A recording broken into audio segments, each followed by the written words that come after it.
आकाशवाणी भोपाल से प्रस्तुत है दतिया जिले की चिट्ठी। आलेख मनोज गोस्वामी का। वाचन स्वर धारणा सचदेव। दतिया जिले में इस समय रबी की फसलों का सीजन चल रहा है। सरसों और चना की कटाई पहले ही पूरी हो चुकी है और अब गेहूं की कटाई जारी है। जिले में गेहूं की सरकारी खरीद प्रक्रिया 30 मार्च 2026 से शुरू हो चुकी है, जो 15 जून तक चलेगी।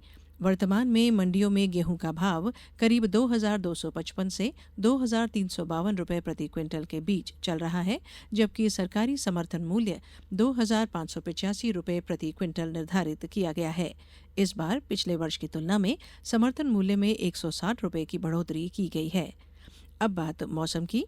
दतिया जिले में पिछले 4 दिनों से हल्की आंधी और बारिश के कारण मौसम सुहावना बना हुआ है। कुछ स्थानों पर ओलावृष्टि भी दर्ज की गई है। कलेक्टर श्री स्वप्निल वानखेड़े सहित प्रशासनिक टीम किसानों के खेतों में पहुंचकर फसलों के नुकसान का आकलन कर रही है। कलेक्टर ने स्पष्ट किया है कि यदि फसल को नुकसान हुआ है तो किसानों को आरवीसी एक्ट के तहत मुआवजा दिया जाएगा। जिले में वर्तमान में अधिकतम तापमान 35.7 डिग्री सेल्सियस और न्यूनतम तापमान 20.7 डिग्री सेल्सियस दर्ज किया गया है। गर्मी के मौसम को देखते हुए पेयजल समस्याओं के त्वरित समाधान के लिए लोक स्वास्थ्य यांत्रिकी विभाग द्वारा जिला और विकास खंड स्तर पर कंट्रोल रूम स्थापित किए गए हैं।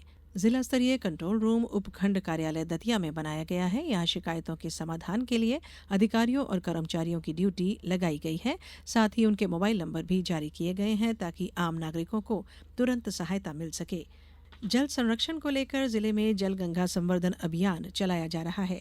इस अभियान के अंतर्गत जिला पंचायत में बैठक आयोजित कर अधिकारियों को निर्देश दिए गए हैं कि जल संरक्षण से जुड़े सभी कार्य समय पर पूरे किए जाएं। अब बात सामाजिक पहल की। अक्षय तृतीया के अवसर पर होने वाले विवाह समारोहों को ध्यान में रखते हुए जिले में बाल विवाह रोकने के लिए विशेष अभियान चलाया जा रहा है। कलेक्टर द्वारा आदेश जारी कर ब्लॉक स्तर पर नोडल अधिकारी नियुक्त किए गए हैं और उड़न दस्तों का गठन किया गया है। ये दल गांव-गांव जाकर निगरानी करेंगे और यदि कहीं बाल विवाह होता हुआ पाया गया तो संबंधित कानून के तहत कार्रवाई की जाएगी। अब बात पुलिस विभाग की। 29वीं बटालियन में पदक अलंकरण समारोह आयोजित किया गया। इस अवसर पर उत्कृष्ट सेवा देने वाले अधिकारियों और कर्मचारियों को सम्मानित किया गया। साथ ही लंबे समय तक सेवा देने वाले कर्मचारियों को सेवानिवृत्ति पर सम्मानपूर्वक विदाई दी गई और उनके उज्जवल भविष्य की कामना की गई।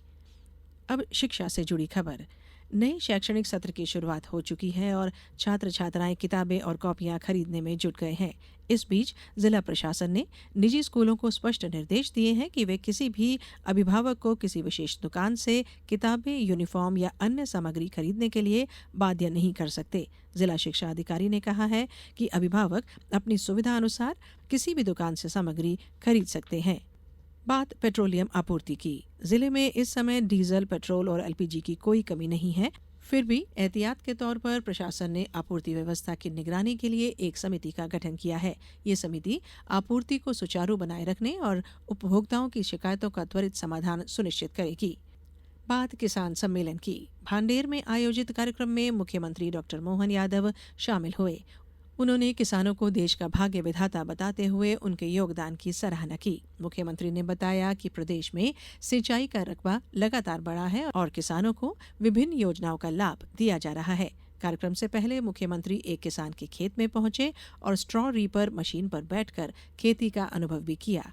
उन्होंने प्रदर्शनी में लगाए गए कृषि यंत्रों का अवलोकन किया और आधुनिक खेती अपनाने पर जोर दिया। इस अवसर पर मुख्यमंत्री ने दतिया जिले को 62 करोड़ रुपए से अधिक के विकास कार्यों की सौगात दी। इनमें पीजी कॉलेज में विज्ञान संकाय भवन, रतनगढ़ क्षेत्र में विकास कार्य, छात्रावास निर्माण, विद्युत उपकेंद्र और अन्य परियोजनाएं शामिल हैं।